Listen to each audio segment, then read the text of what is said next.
It is about the semantics class. Our specific discussions is about vagueness and ambiguity. Yeah, our topic discussion today. Okay, what is vagueness and what is ambiguity? Let's start. Vagueness, it means that unclearness by virtue of being purely expressed or not coherent in meanings. Nah, ini maksudnya adalah suatu ketidakjelasan ya dari suatu ungkapan atau kalimat tersebut, terutama terhadap makna ya, makna dari kalimat tersebut. Nah, ketidakjelasannya di mana di sini ya?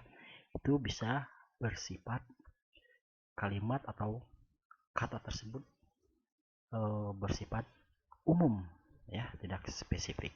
Oke, di sini kita lihat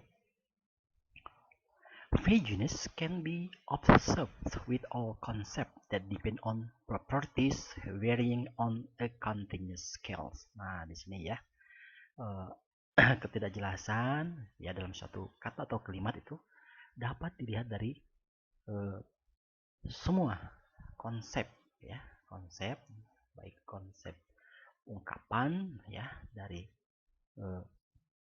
gabungan-gabungan kata sehingga membentuk kalimat. Nah, ini bergantung di sini katanya konsep itu bergantung kepada berbagai jenis ya dari struktur kata tersebut ya yang ada pada kalimat tersebut ya. Nah, misalnya ada ukuran-ukuran yang saling keterkaitan ya pada kata tersebut. Nah, misalnya di sini ada ketidakjelasan misalnya dalam kata sifat ya, misalnya dalam bentuk color terms ya, istilah-istilah dalam bentuk warna. Nah, misalnya dalam warna red color ya. Nah, red color mengapa di sini vagueness ya? Di sini maknanya itu tidak jelas ya. Because we conceive, artinya conceive ya di sini the range of color as a continuum with fuzzy transition ya di sini. Nah, fuzzy membingungkan ya warna merah itu. Kenapa? Nah, di sini ya warna merah itu disebut vagueness atau tidak jelas. Why? Because there are many kind of specific color that people or person that they say ya, tidak hanya the red color atau dalam arti makna yang sebenarnya, tapi ada berbagai jenis dari kata merah tersebut ya. Take for example ada warna misalnya merah hati ya, ada merah marun, nah ada merah muda. Nah, itu vagueness di sana ya. Nah, jadi harus secara spesifik di sini ya dijelaskan. Jadi seperti warna ya di sini tadi color, terms of colors itu warna merah itu tidak hanya satu warna tapi berbagai macam jenis warna ya. Nah, ini yang disebut katanya ada vagueness, jadi ketidakjelasan dari ungkapan ya atau kata tersebut terhadap makna yang dipahami. Okay, well, yeah. Okay, sorry, we not only ini contoh dicantumkan di sini terms of colors. Ada juga misalnya dalam ya about transportation, saya misalnya vehicles, nah kendaraan. For example, ya, in this modern area, people have many vehicles. Nah, vehicles itu ya itu disebut dengan vagueness, tidak jelas ya, karena vehicle itu merupakan general word ya, kata-kata yang umum. Nah, tapi misalnya secara spesifik ya vehicle itu bisa types of, misalnya ada jenis vehicles itu misalnya car-nya itu ada bus ya, ada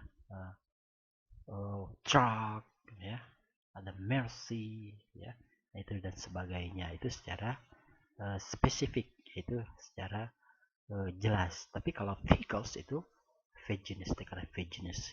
Begitu juga dengan vegetables, ya, vegetables, ya, itu masuk ke dalam kategori bisa words atau expressions itu vagueness, ya. Nah, sayur yang seperti apa, ya. Nah, bisa juga misalnya di sini what is it? Ada misalnya sayur-sayuran, misalnya cabbage, ya, atau spinach. Nah, itu bayam dan sebagainya. Itu baru jelas. Tadi kalau misalnya sayur saja itu vagueness. Nah, itu there are three example, ya, about the vagueness di sini, ya.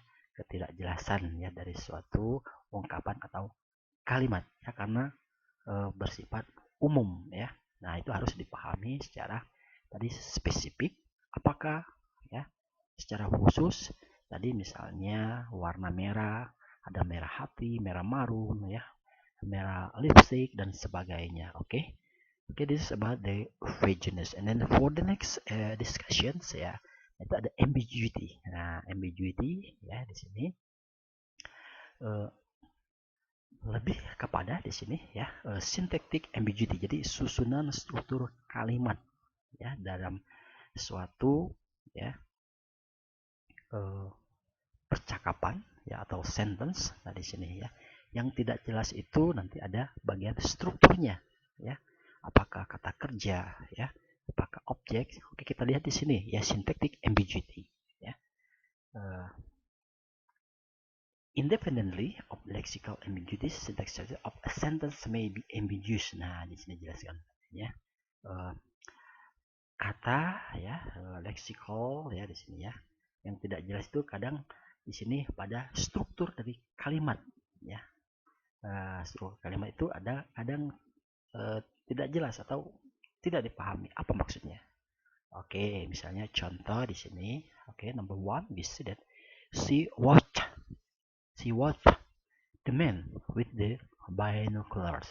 Nah, ini dia di sini melihat, ya, seorang laki-laki, ya, itu dengan teropong. Nah, ini dari kalimat di sini ada ambiguity, ya, syntactic ambiguity. Bisa jadi di sini, ya, pada penjelasan misalnya nomor 1 di sini itu bisa mengacu pada prepositional place-nya, ya. Nah, frase, ya, kata depannya dengan di sini ada kata with the binoculars can be related. Nah, dengan katanya di sini dengan teropong itu bisa berkaitan dengan kata kerja watch. Di sini maksudnya, ya, artinya itu sama, ya, artinya sama di sini maksudnya she watched the man through binocular. Ya, she watched the man through the binoculars. Jadi dia melihat, ya, lagi dengan menggunakan melalui atau teropong.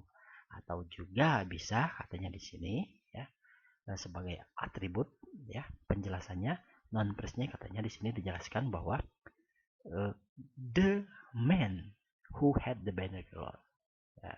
Atau bisa juga maknanya di sini, ya, man tersebut bisa di sini memiliki teropong, ya. Nah, ini yang disebut dengan syntactic ambiguity. Ambiguity lebih kepada dari struktur kalimat tersebut, ya, dipahami di sini apakah ada kata kerja atau frasa yang tidak jelas dimaknai di sini. Oke. Nah, contoh berikut di sini, ya. Misalnya John and Mary are married. Nah, ini, ya, John dan Mary dari sini menikah. The sentence can mean that. Nah, kalimat ini bisa katanya bermakna John and Mary are married to each other. Jadi satu sama lain, ya, mereka itu sudah menikah, ya. Or that they, ya, they are both married. Atau, ya, mereka itu, ya, keduanya menikah. Dan juga bisa dilakukan oleh orang yang lainnya di sini, ya. Orang lain. Such sentences are syntactically ambiguous. Nanti harus dipahami dari kalimat tersebut, bahwa ya secara sintaksis ya di sini kalimat tersebut bisa dipahami dari struktur kalimatnya ya. Ada yang jelas dan ada yang tidak jelas di sini untuk pemahamannya. Oke, di sini ada syntactic ambiguity usually result in the semantic ambiguity. Nah, ini apa? Adanya struktur kalimat yang tidak jelas biasanya hasil ya, berpengaruh kepada makna dari yang ada makna secara semantis itu yang tidak jelas. Nah, ini misalnya ya berbeda ya, beda. Contohnya indifferent reading. Jadi dalam pemahaman atau membaca dari orang ya, orang lain itu berbeda dengan misalnya satu yang lain lagi dalam memahami kalimat. Nah, di sini jadi ada penjelasan about FAQ and ambiguity. Kalau vagueness itu lebih kepada nanti bisa expressions ya, hanya pada cakupan pada words ya, kata. Nah itu ya. Kalau misalnya syntactic ambiguity itu lebih pada nanti tidak jelasnya itu pada struktur atau susunan kalimatnya. Okay, that's the brief explanations. I hope that you can understand the simple explanation about the vagueness and ambiguity. Thank you. Assalamualaikum warahmatullahi wabarakatuh.